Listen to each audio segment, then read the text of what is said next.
Assalamualaikum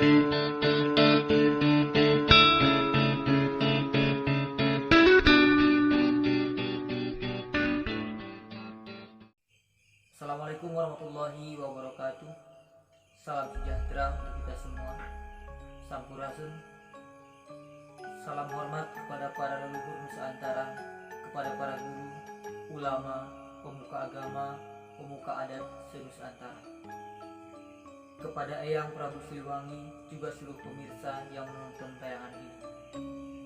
Mohon izin kepada para sinuhun Utabinata Eyang Prabu Siliwangi untuk membahas materi dan gambaran mengenai sosok Satyo Piningit.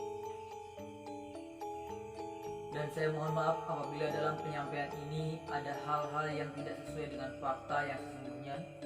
Namun demikian, saya akan terus berusaha menyajikan pembahasan ini berdasarkan sumber-sumber yang insya Allah dapat ditelusuri kebenarannya.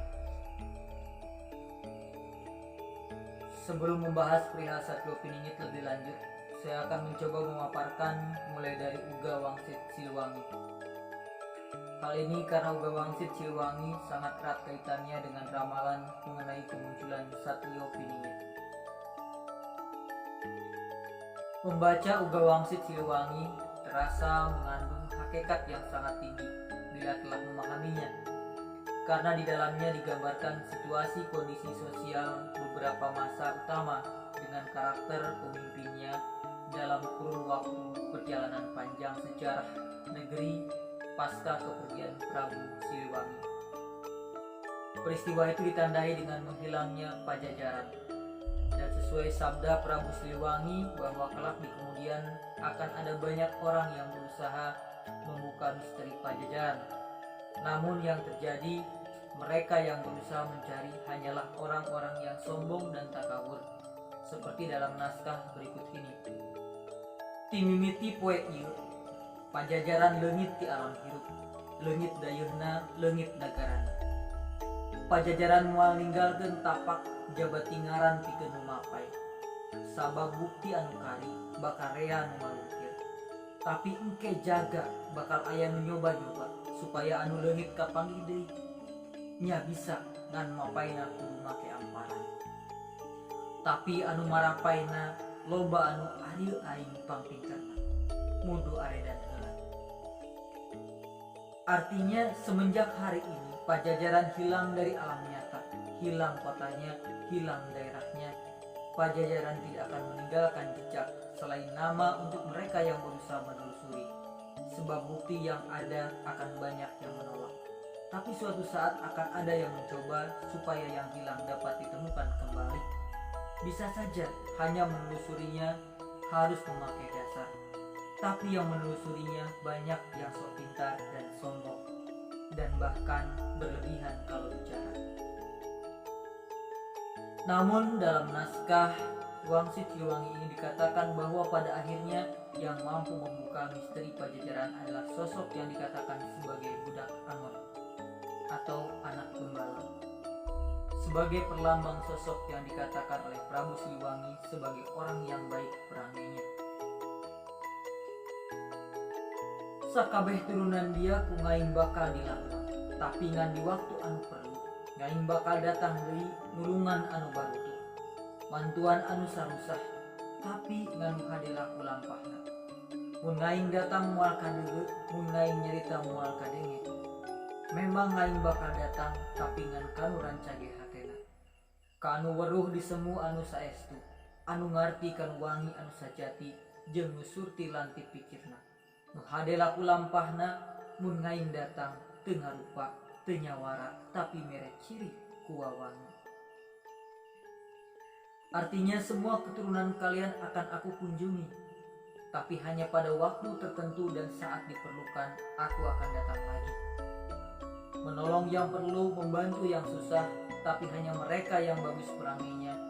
Apabila aku datang tidak akan terlihat, apabila aku berbicara tidak akan terdengar. Memang aku akan datang, tetapi hanya untuk mereka yang baik hatinya, mereka yang mengerti dan satu tujuan, yang mengerti tentang harum sejati, juga mempunyai jalan pikiran yang lurus dan bagus tingkah lakunya. Ketika aku datang, tidak berupa, tidak bersuara, tapi memberi ciri dengan wewangian. Selanjutnya dikatakan juga apa yang dilakukan oleh sosok budak Amon sebagai berikut. Aya anu wani ngorehan terus-terus, tengah hiding kanu panglarang. Ngorehan bari ngalawan bari seuri, nyaeta budak Amon. Imahna dibirit leuwih, pantona batu satuntungan. Kahieuman ku handeuleuh, karimbunan ku hanjuang. Ari ngamona lain kebo, lain embe, lain meong, lain banteng, tapi kalakai jeung tutunggul. Inyana jongjon ngorehan ngumpulkeun anu kapanggih. Sabagian disumputkeun sabab acan wayah ngalokonkeun. Engke mun geus wayah jeung mangsana bari loba nu kabuka jeung rereang menta dilakonkeun. Tapi mudu ngalaman loba lalakon anggeus nyorang undur zaman datang zaman. Saban zaman mawa lalakon. Lilana saban zaman sarua jeung waktuna nyukma musuh jeung nitis dipindah sukma. Ada yang berani menelusuri terus-menerus, tidak mengindahkan larangan, mencari sambil melawan sambil tertawa. Dialah anak gembala. Rumahnya di belakang sungai, tingginya setinggi batu, tertutupi pohon handelem dan pohon hanjuang. Apa yang dia gembalakan? Bukan kerbau, bukan kambing, bukan kucing, bukan banteng, tetapi ranting daun kering dan potongan kayu. Dia terus mencari, mengumpulkan semua yang ditemui. Sebagian disembunyikan sebab belum waktunya diceritakan. Nanti jika sudah waktunya akan banyak yang minta diceritakan. Tapi banyak mengalami kejadian, selesai satu zaman akan datang zaman yang lain. Dan setiap zaman membawa cerita. Lamanya setiap zaman sama dengan waktunya nyukma, musumah, dan nitis dipindah sukma. Dari bait di atas digambarkan bahwa sosok budak Amon adalah sosok yang sangat misterius dan tersembunyi. Apa yang dilakukannya tidak seperti pengembala pada umumnya, akan tetapi terus berjalan mencari hakikat jawaban dan mengumpulkan apa yang menurut orang lain dianggap sudah tidak berguna. Dalam hal ini dilambangkan dengan ranting, daun kering, dan tunggak kayu. Sehingga secara hakikat yang dimaksudkan semua itu sebenarnya adalah hal-hal yang berkaitan dengan sejarah, kejadian atau asal-usul sebab musabab, termasuk karya-karya warisan leluhur. Di mana hal-hal seperti itu karena kemajuan zaman oleh generasi digital sekarang ini dianggap telah usang atau kuno atau tidak berguna dan bermanfaat. Pada akhirnya yang tersirat dalam hakikat perjalanan panjang sejarah negeri ini adalah berputarnya roda cokro manggilingan atau pengulangan perjalanan sejarah. Gambaran situasi zaman dalam naskah Wasicit Siliwangi diawali dengan lambang datangnya kerbau bule dan juga monyet-monyet yang kemudian ganti menyerbus lepas kerbau bule pergi. Ilustrasi ini melambangkan saat para penjajah berdatangan ke negeri ini, baik itu Portugis maupun Belanda, dengan politik adu domba mereka. Maka terjadi peperangan antar saudara. Sejarah banyak yang hilang dan diputar-balikan. Dengeken nuki wari ngamusuhan urang jaradi rajana ngan bakal nepi ka mangsa. Tanah bugel sisi Cibanten dijieun kandang kebodongkol. Tah didinya sanagara bakal jadi sampalan kebo barule nu diangon ku jelema jangkung nu tutunjuk di alun-alun. Di harita raja-raja dibelenggu, kebo bule nyekel bubuntut, turunan urang narik kuluku ngan narikna henteu karasa. Sabab murah zaman sebekakan. Tidinya wuluku ditumpakan kunyuk. Laju turunan urang aya nu lilir, tapi lilirna cara anu karahudang tirang mimpi. Linu laleungit, tambah loba nu ahina, tapi loba nu pahili. Aya kabawa nu lain mudu diala. Turunan urang loba anu henteu ngeuh, yen zaman ganti lalakon. Tidinya geger sanagara, panton nutup di buburak, kudu ngantir pamuka jalan, tapi jalan lupa singsang.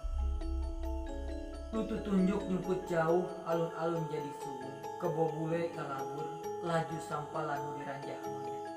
Turunan urang ngareuna seuri, tapi seuri teu alus. Sabab kaburu, warung beaku monyet, kebon beaku monyet, sawah beaku monyet, cawane reuneuh ku monyet, sagala-gala diranjah ku monyet, panarak dicekel ku monyet, bari diuk dina bubutut. Kulukuna ditarik ku turunan urang keneh, loba nu paraeh kalaparan. Tidinya turunan urang ngarep-ngarep pelak jagong, sabarinya nyahoanan marasak caturangkeun. Henteu arengeuh yen zaman geus ganti deui lalakon. Dengarkan, yang saat ini memusuhi kita akan berkuasa hanya untuk sementara waktu. Tanahnya kering, padahal di pinggir sungai Cibanten dijadikan kandang kerbau kosong. Nah, disitulah sebuah negara akan pecah oleh kerbau bule yang digembalakan oleh orang yang tinggi dan memerintah di pusat kota. Semenjak itu raja-raja dibelenggu, kerbau boleh memegang kendali dan keturunan kita hanya jadi orang suruhan. Tapi kendali itu tidak terasa sebab semuanya serba dipenuhi dan murah serta banyak pilihan. Semenjak itu pekerjaan dikuasai monyet. Suatu saat nanti keturunan kita akan ada yang sadar, tetapi sadar seperti terbangun dari mimpi. Dari yang hilang dulu semakin banyak yang terbongkar, tetapi banyak yang tertukar sejarahnya. Banyak yang dicuri bahkan dijual. Keturunan kita banyak yang tidak tahu bahwa zaman sudah berganti. Pada saat itu geger di seluruh negara, pintu dihancurkan oleh para pemimpin, tapi pemimpin yang salah arah. Yang memerintah bersembunyi, pusat kota kosong, kerbau bule kabur, negara pecahan diserbu monyet. Keturunan kita enak tertawa, tetapi tertawa yang terkotor. Sebab ternyata pasar habis diserang monyet, sawah habis oleh monyet, kebun habis oleh monyet, perempuan hamil oleh monyet. Semuanya diserang oleh monyet. Bajak dikendalikan oleh monyet sambil duduk di ujung. Bajaknya ditarik oleh keturunan kita juga. Banyak yang mati kelaparan. Dari sana keturunan kita mengharapkan tanaman jagung. Tidak ada yang tahu kalau zaman sudah berubah. Sahabat pendengar atau penonton yang berbahagia, demikian sedikit ulasan mengenai isi Uga Wangsit Siliwangi.